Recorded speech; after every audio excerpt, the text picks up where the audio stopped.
Strawberry భయపడుతూ ఇలా అంటుంది. అయ్యో, ఇప్పుడు ఏం చేద్దాం? మనం దారి తప్పినట్టున్నాము. భయపడుకు, మనం కలిసి ఉంటే దారి కనుక్కోగలం అని అరటిపండు ధైర్యంగా చెప్పింది. అలా కొంచెం దూరం నడుస్తారు.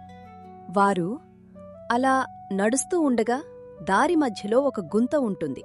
అప్పుడు అరటిపండు ఇలా అంటుంది. అరెరే, ఇక్కడ ఒక గుంత ఉంది. మనం జాగ్రత్తగా నడవకపోతే మనం అందులో పడిపోతాం. మీరేమీ భయపడకండి, నేనున్నానుదా. మనం ఒకరి తరువాత ఒకరు మెల్లగా నడుస్తూ పక్కనుంచి వెళ్తే సులువుగా దాటవచ్చు అని పుచ్చకాయ ధైర్యం చెప్తుంది. అలా వారు ఒకరి తరువాత ఒకరు నెమ్మదిగా నడుస్తూ ఆ గుంతను దాటుతారు. కొద్దిసేపటికి వాళ్లు ఒక పెద్ద నది దగ్గరకు వచ్చారు. నీరు వేగంగా ప్రవహిస్తోంది. స్ట్రాబెర్రీ భయపడి ఇలా చెప్పింది. ఇది చాలా ప్రమాదకరం. ఇప్పుడు మనం ఈ నది ఎలా దాటుతాం? నేను నీటిలో తేలగలను. మీరిద్దరూ నా మీద ఎక్కండి, నేను మిమ్మల్ని సురక్షితంగా ఒడ్డుకు చేరుస్తాను. అప్పుడు పుచ్చకాయ మీద అరటిపండు ఇంకా స్ట్రాబెర్రీ కూర్చుంటారు.